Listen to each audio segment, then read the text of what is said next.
Shirley, your hair has grown so much. I can't believe it.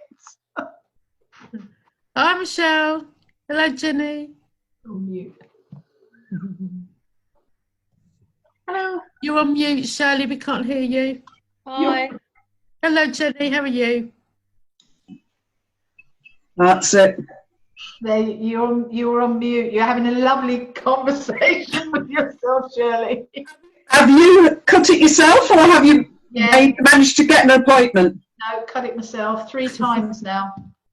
Well, I should have had 3 appointments by now. Can you believe it, how long it is? I know. It looks nice, Shirley. I couldn't stand it with mine. I just put the clippers on and I just said, yeah. Well, I have been tempted, but I thought, you know what, I'll try it a bit longer. But having it short all my life is not easy. I think it looks good. So, good afternoon, everyone. Thank you for joining us today for top tips on going live and including video strategy in your business. Great to see everybody today. I'm going to record the session. For those of you that don't know me, my name is Emma Good of social media agency 24 Fingers. We help people that are all fingers and thumbs with their social to get more business out of it and to plan a strategy. To my left, I have Kathy Ennis of LittlePiggy. Hello, everybody. Yeah, as Emma said, my name's Kathy Ennis and my business is LittlePiggy. I'm a business mentor and trainer, and I help take businesses from passion to profit. So my work is around getting people to think strategically about their business, to plan their business, to know what it is that they want, who they want it from, and then put strategies in place to make that happen. And along with Emma, I look in terms of things to do with engagement marketing. So the idea of once we know who our customers are and what we want them to buy, how do we actually get those messages out so that they can make those decisions and buy what they want from us? So that's very much what we do together.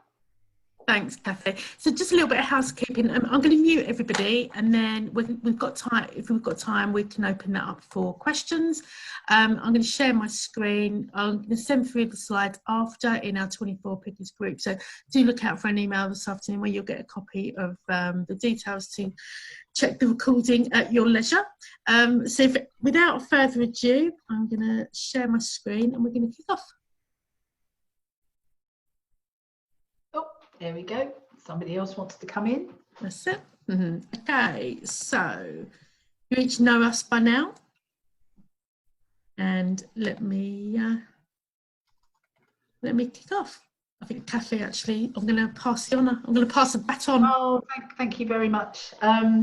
So, as you know, these lunchtime learning sessions are what we might call top tips sessions. So when we were thinking about what we would cover, we wanted to look at it in terms of the top level headlines in terms of going live. And I think from my perspective, the key thing that you've got to think about is why I'm doing this and who am I doing it for.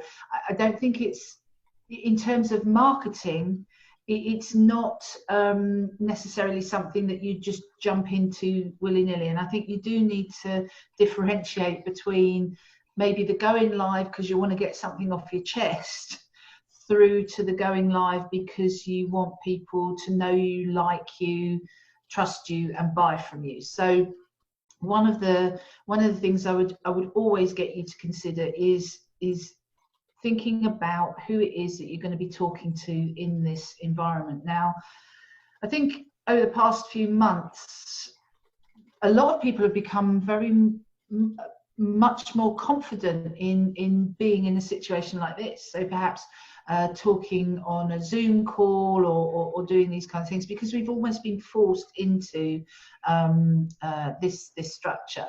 And so I think in some ways it's taken some of the fear away, which is actually a really good thing. And I will say this in public here, that if you want to see some great videos, you need to go and check out Shirley, because Shirley has done some brilliant videos over the past few months. Shirley's an image consultant, and she has done some fantastic stuff over the first few months.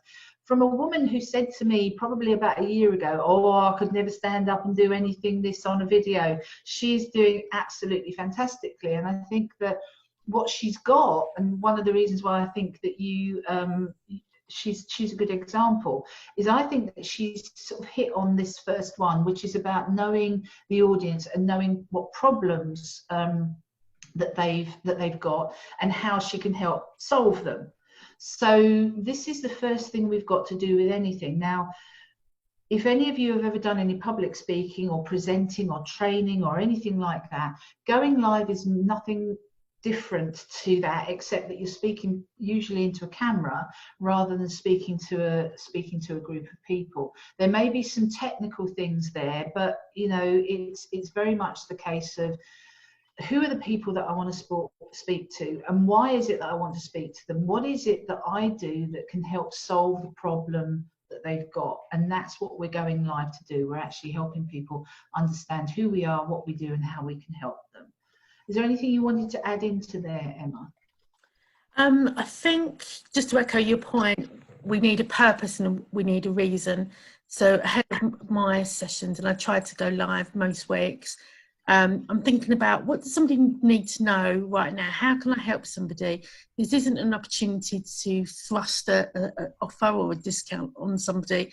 It's my chance to say, look, I'm hearing you. I'm hearing you that business owners right now are worried about their tone of voice during lockdown. They're worried that they want to still be visible with their customers. They're not quite sure how often they should be posting. They're not quite sure what's appropriate during lockdown. Setting all of that in my head before I plan out my session is a really top tip, because I need to feel at the end of the recording, my audience leave with something. They leave with a piece of information or a solution that they couldn't have got elsewhere. To my unique slant on things, because, you know, quite frankly, anybody can go onto YouTube and Google or search social media tips, and they can do that all day long, but I need to give them something that really resonates with them and sets me apart from every other person on YouTube. Yeah, and I think that the other side of this, in this whole concept of knowing thy audience, is also thy audience getting to know you.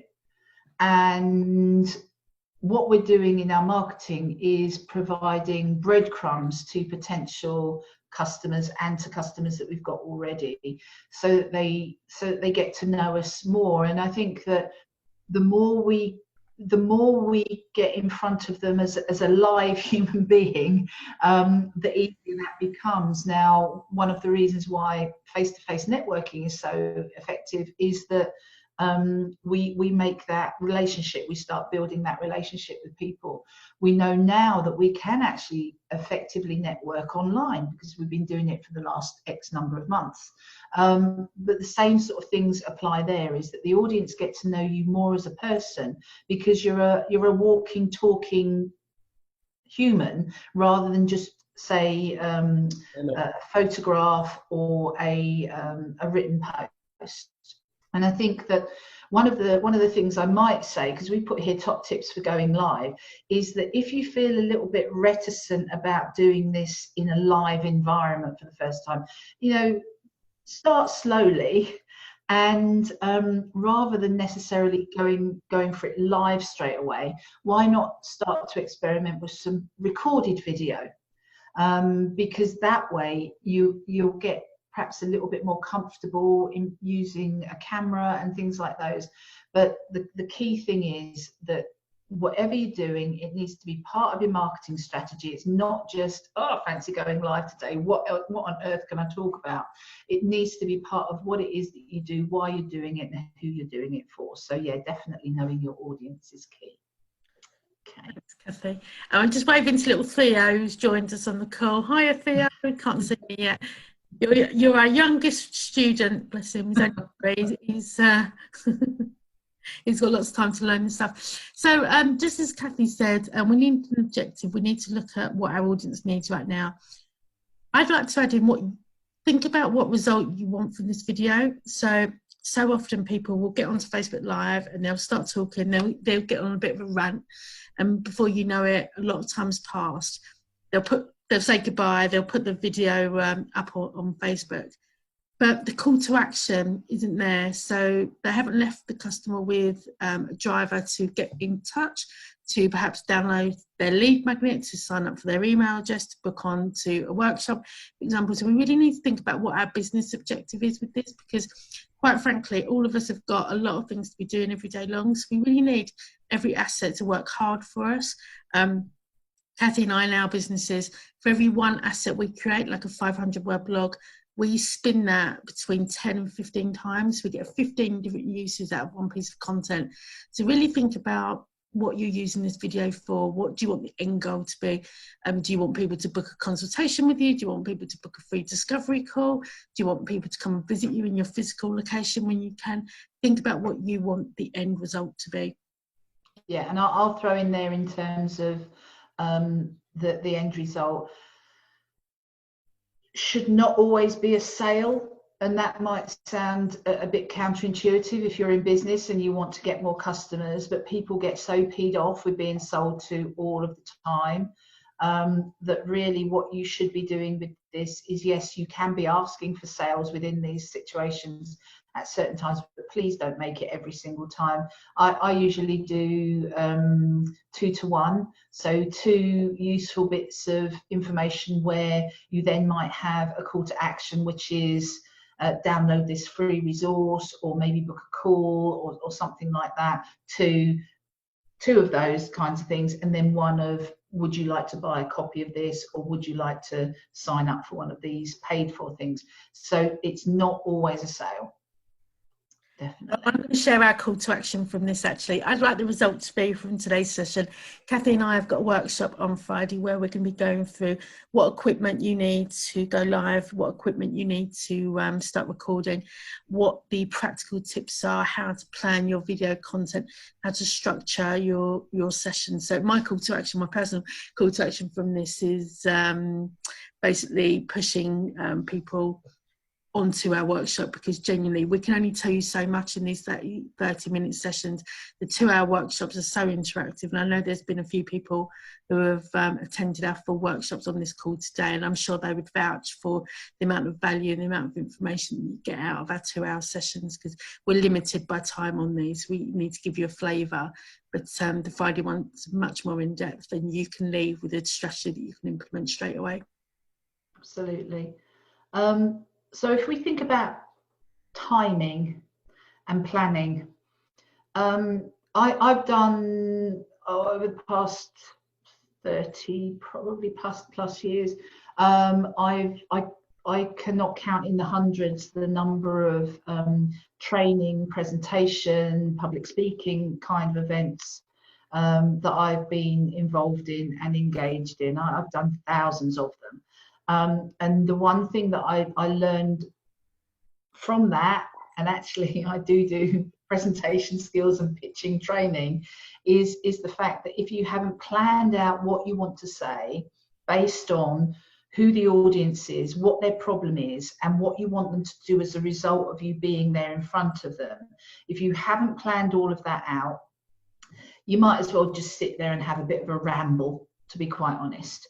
So taking this back very much into the marketing and business growth side, when you're thinking about what it is that you want to share, how you structure the content of what you're going to say is actually really quite important. Well, it's vital actually, and I want to go into a bit more detail on this on Friday. But if we look at it, the fact that you need to let people know why you're talking to them, what you're talking to them about. You need to let them know how you understand their problem. You need to give them a hint about how you help them solve that problem.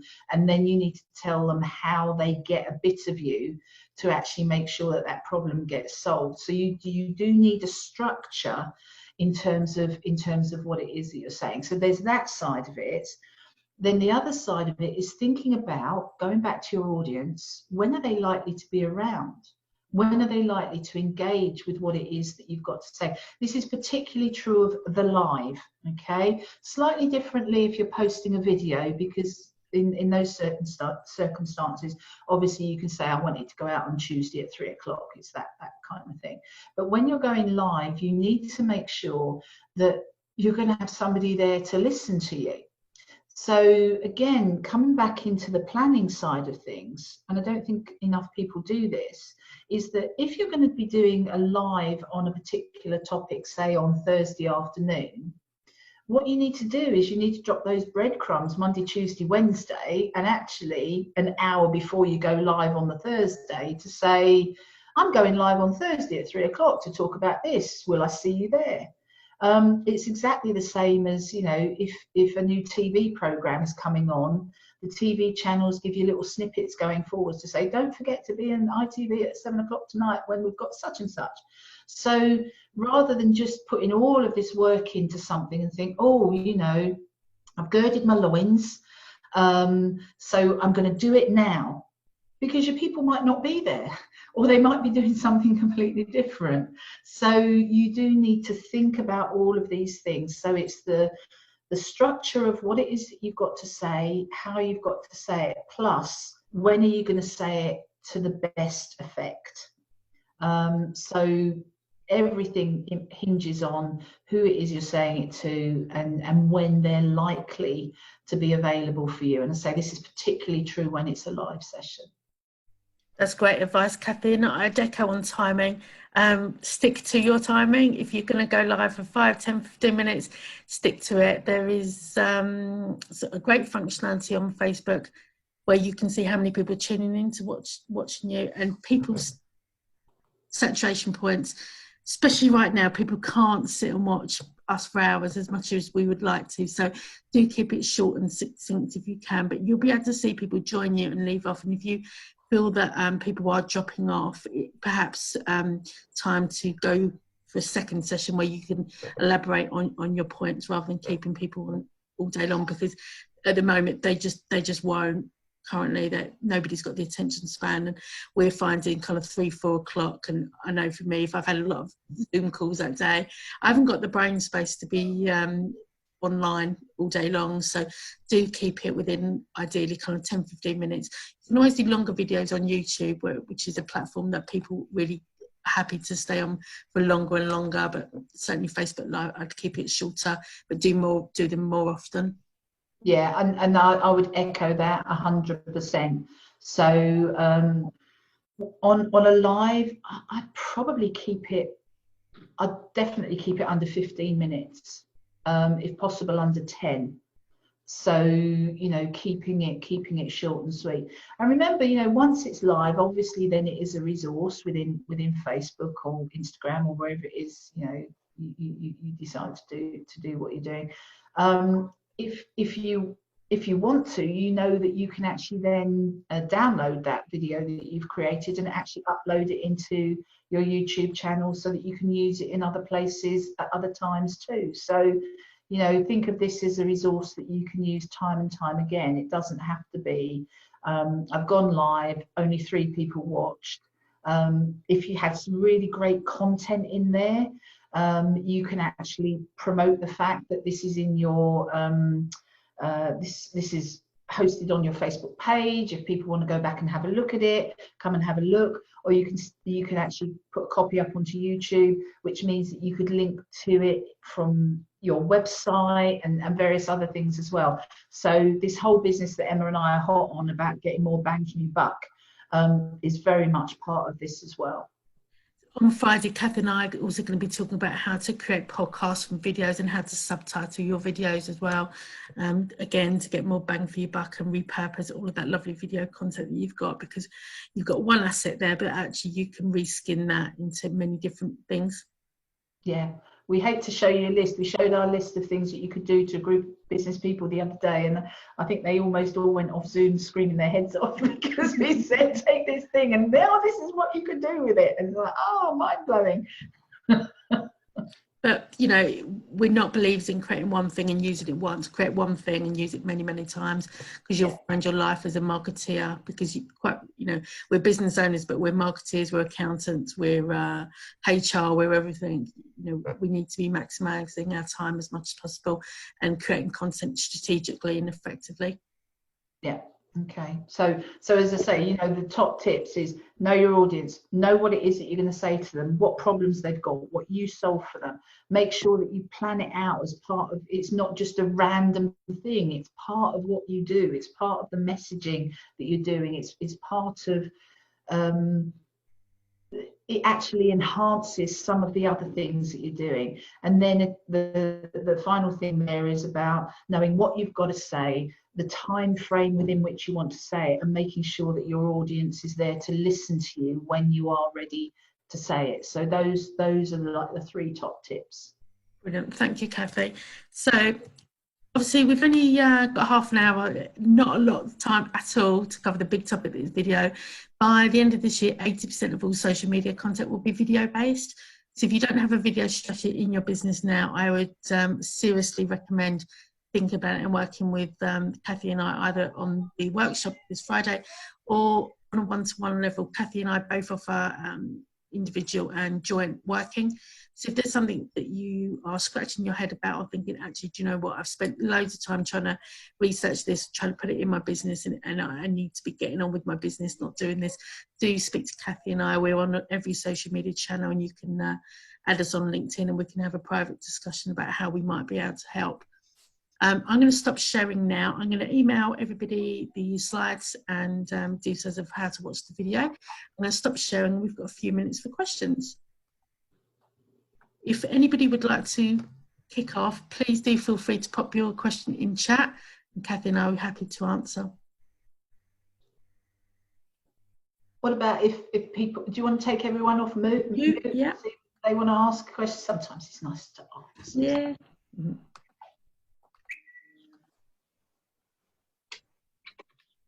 Anyone got any questions that we can answer for them? We'll take it off mute if you want to ask it rather than type it. Sorry, I'm just somebody's asked me a question here. I can't type fast enough. My name's Shirley Webber. My business is Be Transformed. And she lives in not so. I'm afraid I can't type fast enough. That's all right. No worries. So, who's using video in their business right now? Well, I tried my first live yesterday, and oh my God, what I was panicking! It was awful, but it was only a small group, and the ladies. I'm doing a 5-day wardrobe challenge with a group of ladies. So it was a question and answer session, and thankfully they were very understanding about me fluffing a bit here and there because I wasn't quite sure how the technology worked. But you mentioned about seeing how many people, there's a little eye that tells you how many people are there. I thought that was useful. Yes, and I hadn't planned it very well, so I learned from what I did wrong yesterday. But it's a lot easier to do the videos before you post them.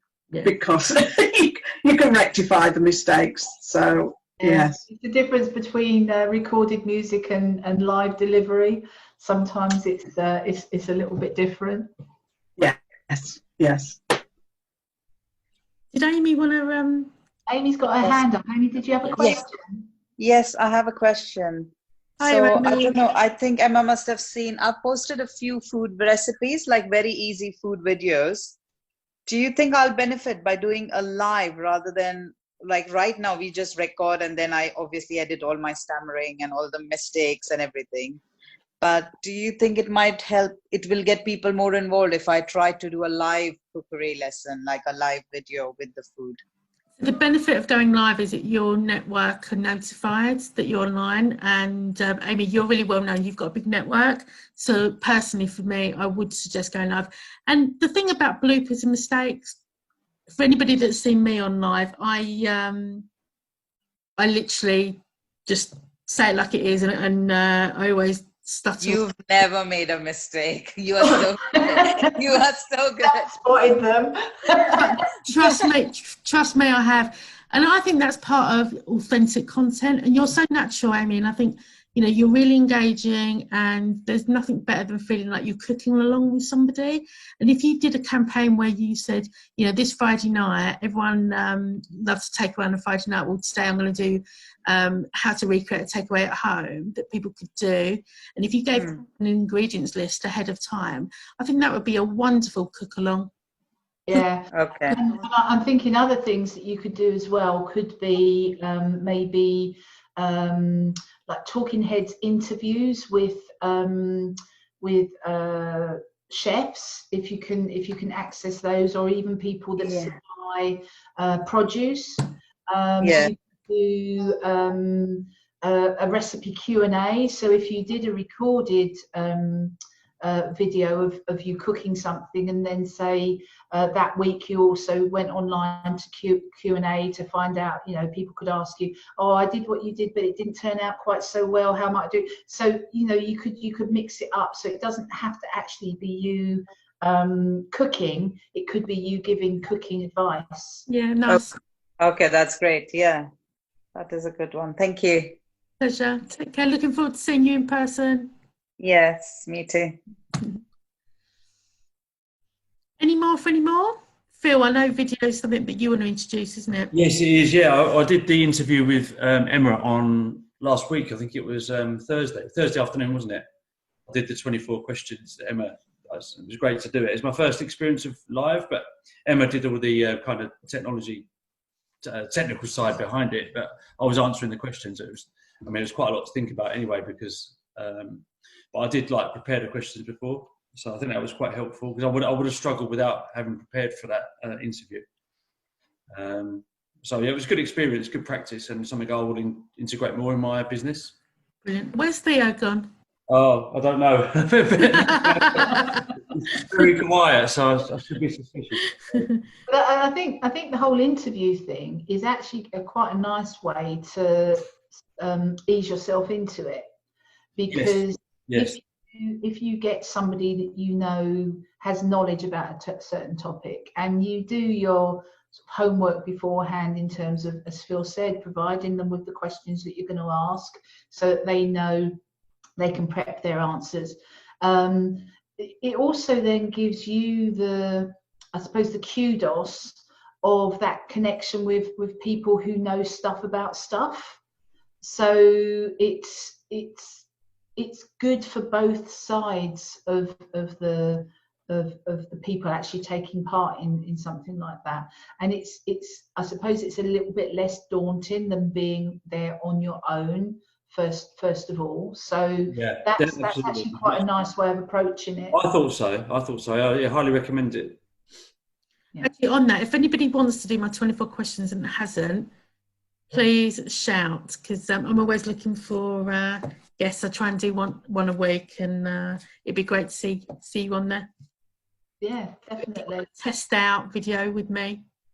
I'll be your guinea pig. Cool. Okay. Well, look, I think that probably wraps up today's session. Like I say, we'll give you all of this very shortly, and Kathy and I are around for any specific questions. Lovely to see everybody. Thanks very much for your time this afternoon. Thank you. Thank you. Thank you for your help and your tips. That's great. Okay. Bye-bye. Take care. Bye. Bye.